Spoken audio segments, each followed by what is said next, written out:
Il existe une graine qui produit plus de protéines au mètre carré qu'un élevage de bœufs. Elle ne demande aucune terre, aucun engrais et même pas vraiment de soleil. Elle est prête à récolter en 5 jours sur le rebord d'une fenêtre. La NASA l'a étudiée pour ses stations spatiales. Les Nations Unies l'ont surnommée l'une des cultures les plus prometteuses du XXe siècle.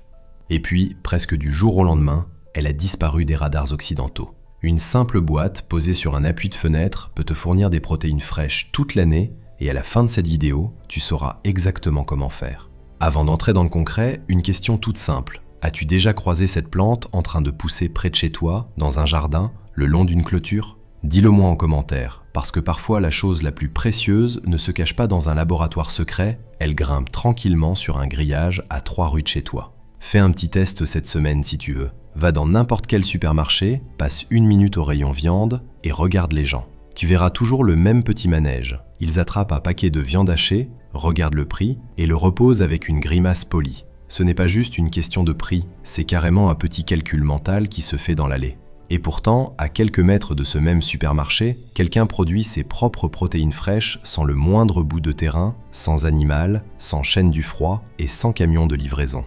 Juste un bac peu profond et de l'eau du robinet. La plante responsable de tout ça a un détail assez amusant. Ces gousses possèdent 4 petites ailes qui courent tout le long, un peu comme un petit avion végétal. C'est d'ailleurs pour ça qu'on l'appelle le haricot ailé. Aux Philippines, en Indonésie et un peu partout en Asie, on lui donne des dizaines de noms différents selon les provinces. En Papouasie-Nouvelle-Guinée, où on la cultive depuis plus de 2000 ans, chaque nom raconte une petite tranche d'histoire locale, de cuisine et de survie. L'Occident, lui, l'a presque totalement oublié, mais la science, elle, n'a pas complètement laissé tomber. En 1975, un groupe de chercheurs américains s'est réuni à Washington avec une mission bien précise: identifier des plantes tropicales sous-exploitées mais au potentiel énorme parmi des centaines de candidates. Le haricot ailé s'est retrouvé tout en haut de la pile, et le rapport qui en est sorti quelques années plus tard le décrivait comme un supermarché entier planté sur une seule tige. La formule colle parfaitement. Les jeunes gousses ont un goût proche du haricot vert. Les graines mûres rivalisent en protéines avec le soja, les feuilles se cuisinent comme des épinards, même les fleurs se mangent. Et sous la terre, là où presque personne ne regarde, se cachent des tubercules qui peuvent atteindre 20% de protéines, contre environ 5 pour une pomme de terre classique, soit 4 fois plus à poids égal. Mais la vraie star, c'est la graine elle-même. Plusieurs analyses publiées dans des revues scientifiques mesurent sa teneur en protéines entre 29 et 42% selon les variétés, contre environ 26% pour le bœuf en peau sec. Une graine capable de rivaliser avec du muscle animal en densité protéique, ça aurait dû déclencher une révolution. Ça n'a pas été le cas, parce qu'elle a un autre atout qui dérange encore plus le système en place. C'est une légumineuse. Elle fixe l'azote de l'air toute seule, grâce à des bactéries logées dans ses racines. Elle se fabrique donc une bonne partie de son propre engrais. Moins d'achats récurrents, moins de dépendance à une chaîne industrielle. Pas franchement le genre de culture qu'on a très envie de te vendre en gros. Dans les années 80, plusieurs centres de recherche en zone tropicale ont lancé de vrais programmes sérieux autour de cette plante. En Asie, au Nigeria, en Inde.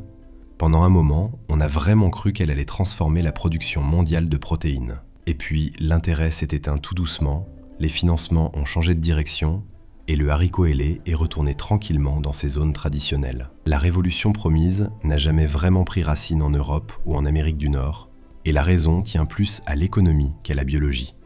Dans un climat tropical, cette plante se comporte presque comme une vivace. On la plante une fois et elle revient chaque année en demandant de moins en moins d'intrants. Exactement le genre de qualité qui en fait une plante peu vendable pour un système construit sur des achats répétés. Et voici la partie que presque personne ne t'a jamais expliquée. Tu n'as besoin ni d'une ferme tropicale, ni de terre, ni même vraiment de soleil direct pour profiter du meilleur de cette graine chez toi. Tu as juste besoin de comprendre la germination. Parce que le vrai secret n'est pas seulement dans la plante, il est dans ce qui se passe quand une graine se réveille. Quand elle germe, toute sa chimie interne change. Des enzymes endormies s'activent, l'amidon se transforme en sucre simple, les protéines deviennent plus digestes, certaines vitamines se fabriquent presque à partir de rien. La graine arrête d'être une simple réserve pour devenir un petit système vivant en pleine croissance. Des recherches publiées dans des revues de chimie alimentaire l'ont mesuré précisément. Certains composés qui bloquent normalement la digestion des protéines chutent parfois de 60 à 80% pendant la germination. La vitamine C peut grimper jusqu'à 6 fois plus autour du 5e jour. Et la digestibilité des protéines passe d'environ 65% dans la graine crue à plus de 85% une fois germée. Autrement dit, ton corps absorbe beaucoup plus de ce qu'il y a réellement dans l'assiette, comme si la germination faisait une partie de la digestion à ta place. Et il existe une petite fenêtre magique entre le 4e et le 5e jour où la densité nutritionnelle atteint son sommet. Les premières structures qui sortent de la graine ont déjà bien gonflé et concentrent toute la nutrition d'origine, avec les bénéfices de la germination en plus, sans que la plante ait encore gaspillé trop d'énergie dans de longues tiges. C'est généralement le meilleur moment pour récolter, autant en texture qu'en valeur nutritionnelle. Petite pause avant la méthode. Si tu te dis « Attends, moi j'ai déjà tué des pousses de haricots mongols l'an dernier », pas de panique. La méthode qui suit est justement pensée pour éviter les erreurs classiques. Passons donc à la méthode, faisable dans n'importe quelle cuisine en 5 minutes par jour. D'abord, procure-toi des graines. On en trouve dans certaines épiceries asiatiques, parfois sous d'autres noms commerciaux, ou auprès de vendeurs en ligne spécialisés dans les graines à germer non traitées. 1 kilo coûte 3 fois rien comparé à de la protéine animale et te donne des dizaines de récoltes. Tu n'achètes pas un repas, tu achètes un cycle qui se répète. Ensuite, fais une petite inspection rapide. Retire les graines fendues, très foncées, moisies ou abîmées. 30 secondes de tri qui peuvent éviter une semaine entière de bac raté.